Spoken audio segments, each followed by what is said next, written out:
देवताय नमः। ओम नमो ओंकारेश्वर देवताय।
ओम नमो ओंकारेश्वर देवताय नमः। ओम नमः शिवाय। ओम नमः शिवाय। अवधूत चिंतन श्री गुरुदेव दत्त।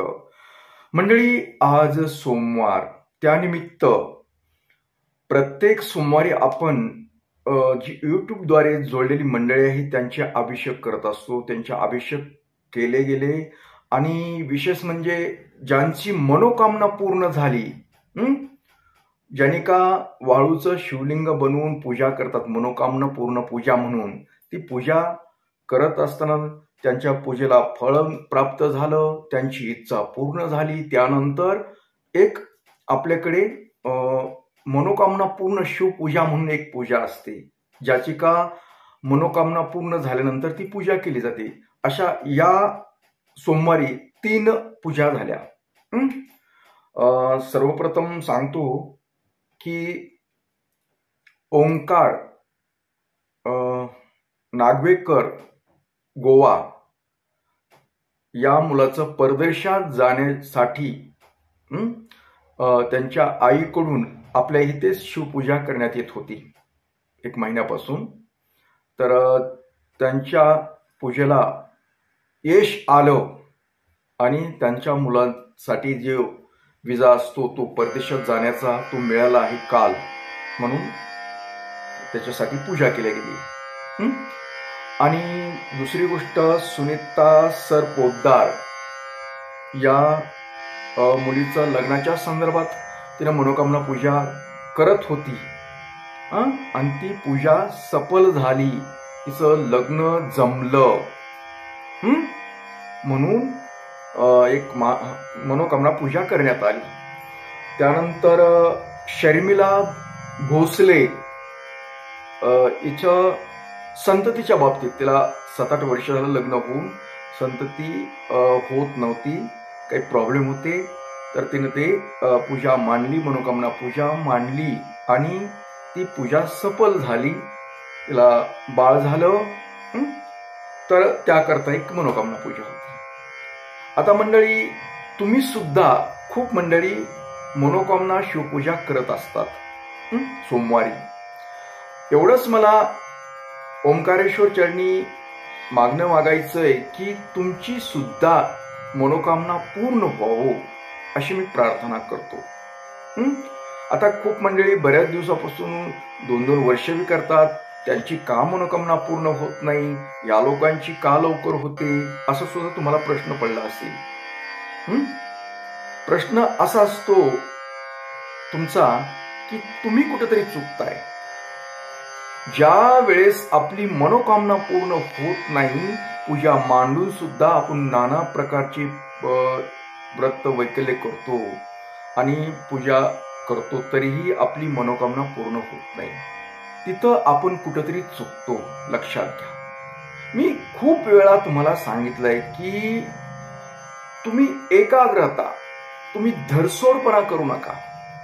आता तुम्ही जरी 2-2 वर्ष झालं मांडतात पूजा, तरी फळ प्राप्त होत नाही, तर त्याचं कारण म्हणजे तुमची एकाग्रता होत नाही, तुमचं मांडायची मन स्थिर ठेवायचं नाही, पूजा मांडायची मन स्थिर ठेवायचं नाही, इकडे तिकडे भटकू द्यायचं, मग ते होत नाही. याचं कर थोडं, त्याचं कर थोडं. कुणी सांगितले की ते दुसरीच पूजा काय करायची, ते बी करता, हे बी करता, उपवास बी करता, सगळे कालवा कालवा कालवा करता. तुम्ही एकच ह्यानं राहा, एक निष्ठपणाने राहा. एक निष्ठपणा केल्याशिवाय, एकावर लक्ष केंद्रित केल्याशिवाय कुठलंही फळ प्राप्त होत नाही. हे आपल्या चुका आहेत. तुम्ही सतत तुमची जी काही इच्छा आहे, तुमची काय ज्याच्यासाठी मनोकामना करताय तुम्ही, ती इच्छा सतत प्रगट करावी लागते आपल्याला. सतत समजा तुमचा अमुक अमुक या गोष्टी लग्नाच्या संदर्भात असेल, संततीच्या संदर्भात असेल, अथवा घरातील काही प्रॉब्लेम असतील, तुमचा नवरा दारू पित असतील, त्याच्यासाठी असेल, तुमचं दोघांचं जमत नसेल, यासाठी जरी तुम्ही पूजा करत असाल, तर तुम्ही पूजा करताय ना त्यावेळेस मन स्थिर ठेवावं. आणि मन स्थिर ठेवल्यानंतर ते तुम्हाला जे तांदूळ सोडायला सांगतो मी, त्याच्यावर शिवलिंगावर 7 तांदूळ सोडायला सांगतो, त्यावेळेस ओम नमो ओंकारेश्वर देवताय मनोकामना पूर्ण कुरु कुरु स्वाहा हा मंत्र जप करायचा असतो. अगोदर पण करून घ्यायचा असतो 108 वेळा, त्यानंतरही करायचा असतो. आणि मनामध्ये सतत तुमची काय समस्या आहे ते आणायची असते. तुम्ही सोमवारपुरतं नका करू, ते सोमवारपुरती पूजा मांडू शकता, परंतु तुमच्या मनामध्ये ते सतत असलं पाहिजे, ही माझी मनोकामना पूर्ण हा शंभू ओंकारेश्वर करणारच आहे पूर्ण. सकाळ संध्याकाळी झोपताना सुद्धा तुम्ही ओम नमो ओंकारेश्वर देवताय मनोकामना पूर्ण कुरकुरु स्वाहा हा जप लिहून काढा वहीवर. त्याच्या खाली तुमची मनोकामना काय आहे ती लिहून काढा. रात्री झोपण्यापूर्वी ही गोष्ट करत राहा, सतत करा.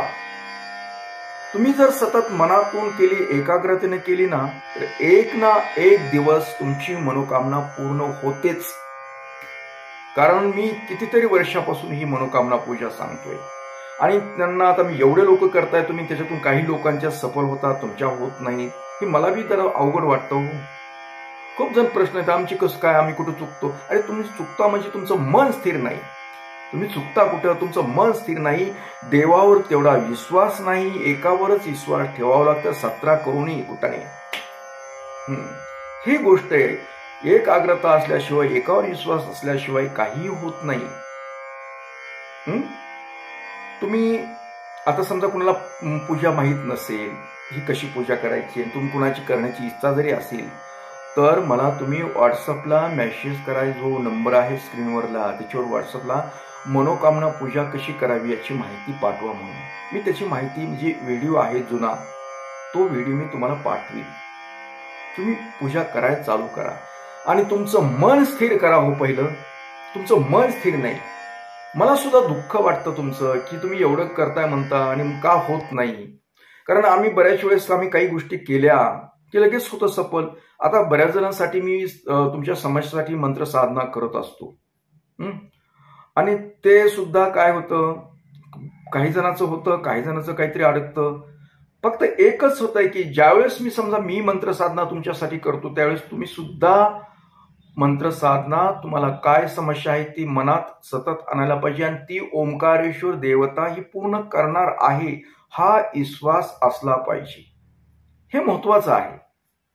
होता तो, मी खोटं कशाला सांगू, काहीतरी अनुभव असेल, काही लोक करत असतील म्हणून तर चालतंय ना. होत नाही असं कोण म्हणतं, होतं, फक्त तुम्हाला ते जमाना गेलं, ही जरा दुःखदायक गोष्ट आहे. ते तुम्हाला जमायला पाहिजे, तुमचं मन स्थिर असलं पाहिजे. मन स्थिर असल्याशिवाय काही होत नाही. तुम्ही तुमच्या मनाला एकदा विचारा बरं, खरंच का आपलं मन स्थिर आहे म्हणून. जर तुमचं मन म्हटलं की खरंच स्थिर आहे, तर नक्कीच मग तुमची मनोकामना ही पूर्ण होणार आहे. तुमच्या जे मनात इच्छा आहेत त्या पूर्ण होतातच. तुमचं मन स्थिर होतंय. कशासाठी बी करा, तुम्ही लग्नासाठी करा, कर्जासाठी करा, अथवा तुमच्या संततीसाठी करा, घरातल्या नवरा दारू पितो अथवा घरामध्ये अशांतता आहे यासाठी तुम्ही पूजा करू शकता. सर्व समस्या असतात त्यासाठी आपण ही मनोकामना पूजा करू शकतो. यात कसलंही म्हणजे शंका घ्यायचं कारण नाहीये. लक्षात आलं? तर मला एवढंच तुम्हाला सांगायचंय की तुम्ही आज मनोकामना पूजा मांडली असेल तर परत व्यवस्थित तांदूळ सोडा, जप करा. ओम नमो ओंकारेश्वर देवताय मनोकामना पूर्ण कुरु कुरु स्वाहा हा जप सतत म्हणत राहा. कधी कामात म्हणा, कशातही म्हणा, कुठं प्रवासात म्हणा, ऑफिसमध्ये असताल तिथेही मनातली मनात म्हणा, जिथं जाताल तिथं ही गोष्ट करत राहणं. आपली ही मनोकामना ही पूर्ण होणार आहे असा आहे की विश्वास तुमच्या मनाला द्या. तुमच्या मनामध्ये एकदा विश्वास बसला की तुमचं काम झालं म्हणून समजा. 100% काम होतच, तुमची समस्या सुटतेच, एवढं लक्षात घ्या. तर मंडळी, मला जेवढं जे सांगायचं होतं तुम्हाला माहिती ते सांगितलेले आहे. आता मी तुमच्यासाठी एकदा दररोज तर केलेली आहे प्रार्थना, पण आताही तुमच्या समोर प्रार्थना करतो की तुम्ही सुखी, समाधानी, आनंदी राहावं, तुम्हाला चांगल्या प्रकारे आरोग्य लाभावं, तुमच्या काय जी समस्या असतील त्या दूर व्हाव्यात आणि तुम्ही सदैव आनंदी राहावं. तुम्ही स्वतःची काळजी घ्यावी, घरातील सदस्याची काळजी घ्यावी आणि हसतमुख राहावं, टेन्शन मुक्त राहावं अशी मी ओंकारेश्वर चरणी प्रार्थना करतो आणि आपला निरोप घेतो. तर मंडळी, याबरोबरच आजचा हा शंका समाधान कार्यक्रम इथेच थांबूया आणि परत भेटूया उद्या सकाळी याच वेळी आणि याच ठिकाणी. तोपर्यंत मंडळी, ओम नमः शिवाय. जय हिंद, जय भारत. सुखी राहा आणि समाधानी राहा.